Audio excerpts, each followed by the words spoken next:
Hello students, welcome to your channel SA Learning Zone. আজি আমি আলোচনা কৰিম ষষ্ঠ শ্ৰেণীৰ সমাজ বিজ্ঞানৰ তৃতীয় অধ্যায় পৃথিৱীৰ গতি নামৰ পাঠটোৰ প্ৰশ্ন উত্তৰ।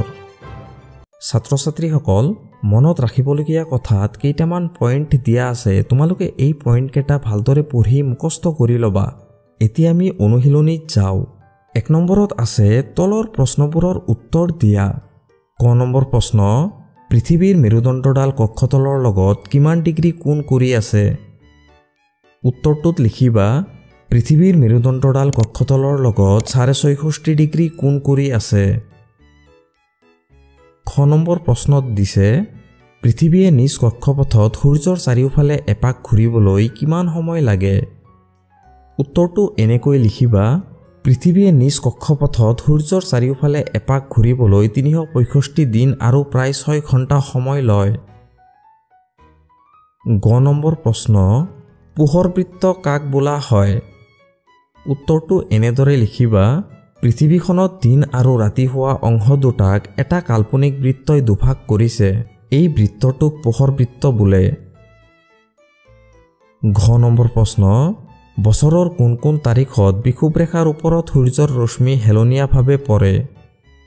উত্তৰত লিখিবা 21 জুন আৰু 22 ডিচেম্বৰ তাৰিখে বিষুৱৰেখাৰ ওপৰত সূৰ্যৰ ৰশ্মি হেলনীয়াভাৱে পৰে। 2 নম্বৰত আমাক তলৰ প্ৰশ্নবোৰৰ চমু উত্তৰ দিবলৈ দিছে। ক নম্বৰ প্ৰশ্নত আছে আহ্নিক আৰু বাৰ্ষিক গতি বুলিলে কি বুজা? উত্তৰটো এনেদৰে লিখিবা পৃথিৱীয়ে নিজ মেৰুদণ্ডৰ ওপৰত পশ্চিমৰ পৰা পূবলৈ সম্পূৰ্ণ এপাক ঘূৰাকে আহ্নিক গতি বোলে। আনহাতে পৃথিৱীয়ে নিজ কক্ষপথত সূৰ্যৰ চাৰিওফালে ঘূৰা যি গতি তাকেই বাৰ্ষিক গতি বোলা হয়। খ নম্বৰ প্ৰশ্নটোত কৈছে আহ্নিক গতিৰ ফলত পৃথিৱীৰ দিন ৰাতি কেনেকৈ হয় বুজাই লিখা। তোমালোকে উত্তৰটো এনেদৰে লিখিবা পৃথিৱীৰ আকৃতি প্ৰায় ঘূৰণীয়া। পৃথিৱীৰ আহ্নিক গতিৰ বাবে কোনো মুহূৰ্তত সূৰ্যৰ পোহৰ পৃথিৱীৰ আধা অংশতহে পৰে। সেই পোহৰ পৰা অংশত দিন হয় আৰু তাৰ বিপৰীত ফালত পোহৰ নপৰে, সেই অংশত ৰাতি হয়। গ নম্বৰ প্ৰশ্নত কৈছে অধিবৰ্ষ বুলিলে কি বুজা? উত্তৰটো তোমালোকে এনেদৰে লিখিবা প্ৰতি 4 বছৰৰ মূৰে মূৰে ফেব্ৰুৱাৰী মাহত এদিন বঢ়াই 28 দিনৰ পৰিৱৰ্তে 29 দিন গণনা কৰা হয়। এনেকৈ যিটো বছৰত এটা দিন বঢ়াই লোৱা হয় সেই বছৰটোকে অধিবৰ্ষ বোলা হয়। ঘ নম্বৰ প্ৰশ্ন, কৰ্কট সংক্ৰান্তি আৰু মকৰ সংক্ৰান্তিৰ পাৰ্থক্য বুজাই লিখা। ছাত্ৰ-ছাত্ৰীসকল তোমালোকে উত্তৰটো এনেকৈ লিখিবা এফালে লিখিবা কৰ্কট সংক্ৰান্তি আৰু এফালে লিখিবা মকৰ সংক্ৰান্তি। 21 জুন তাৰিখে কৰ্কট সংক্ৰান্তি হয়, 22 ডিচেম্বৰ তাৰিখে মকৰ সংক্ৰান্তি হয়। কৰ্কট সংক্ৰান্তিৰ সময়ছোৱাত উত্তৰ গোলাৰ্ধত গ্ৰীষ্মকাল আৰু দক্ষিণ গোলাৰ্ধত শীতকাল হয়। মকৰ সংক্ৰান্তিৰ সময়ছোৱাত উত্তৰ গোলাৰ্ধত শীতকাল আৰু দক্ষিণ গোলাৰ্ধত গ্ৰীষ্মকাল হয়। কৰ্কট সংক্ৰান্তিত উত্তৰ গোলাৰ্ধত দিন দীঘল হয়। মকৰ সংক্ৰান্তিত উত্তৰ গোলাৰ্ধত দিন চুটি হয়।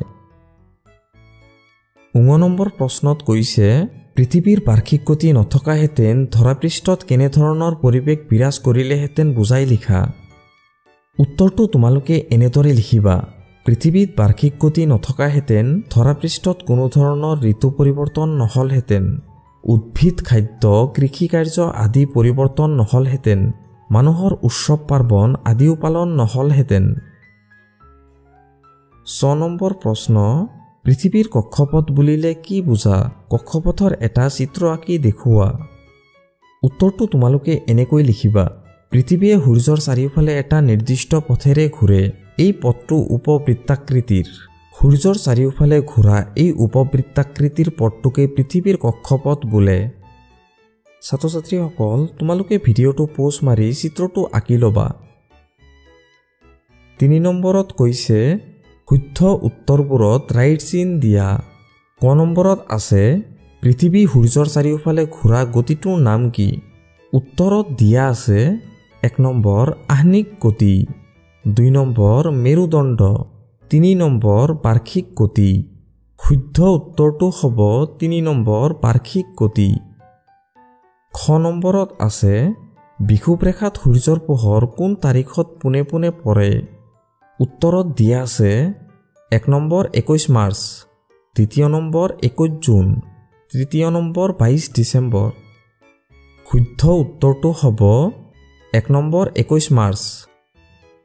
গ নম্বৰত আছে পৃথিৱীৰ উপৰিভাগত ঋতু পৰিৱৰ্তন হোৱাৰ কাৰণ উত্তৰত দিয়া আছে 1 নম্বৰ বাৰ্ষিক গতি, দ্বিতীয় নম্বৰ আহিনিক গতি আৰু তৃতীয় নম্বৰ এই দুটা গতিৰ এটাও নহয়। শুদ্ধ উত্তৰটো হ'ব প্ৰথম নম্বৰ বাৰ্ষিক গতি।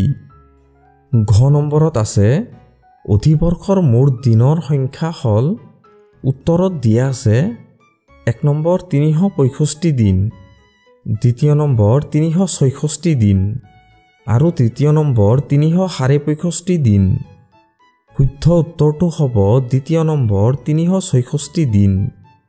ঙ নম্বৰত আছে মকৰ সংক্ৰান্তি হোৱা দিনটো হ'ল 1 নম্বৰত আছে 23 ছেপ্টেম্বৰ, দ্বিতীয় নম্বৰত আছে 21 মাৰ্চ আৰু তৃতীয় নম্বৰত আছে 22 ডিচেম্বৰ। শুদ্ধ উত্তৰটো হ'ব তৃতীয় নম্বৰ 22 ডিচেম্বৰ। 4 নম্বৰ প্ৰশ্নটোত কৈছে খালী ঠাই পূৰ কৰা।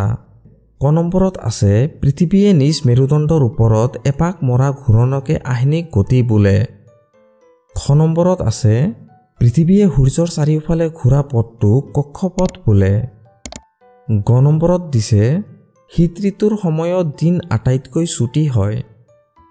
ঘ নম্বৰ পৃথিৱীৰ সোঁমাজেৰে উত্তৰ মেৰু আৰু দক্ষিণ মেৰু সংযোগ কৰা কাল্পনিক ৰেখাডালৰ নাম মেৰুদণ্ড। ঙ নম্বৰ মকৰক্ৰান্তি বৃত্তটো পৃথিৱীৰ দক্ষিণ গোলাৰ্ধত কল্পনা কৰা হৈছে। ছ নম্বৰত আছে পৃথিৱীয়ে ইয়াৰ কক্ষতলৰ লগত 66.5 ডিগ্ৰী কোণ কৰি হেলনীয়া হৈ থাকে। ছাত্ৰ ছাত্ৰীসকল, তোমালোকে সমাজ বিজ্ঞানৰ বাকী অধ্যায়কেইটাৰ প্ৰশ্ন উত্তৰ পাবলৈ চেনেলটো ছাবস্ক্ৰাইব কৰি ল'বা আৰু আগৰ অধ্যায়কেইটাৰ প্ৰশ্ন উত্তৰ ভিডিঅ' ডিছক্ৰিপশ্যনত যাই চাব পাৰা।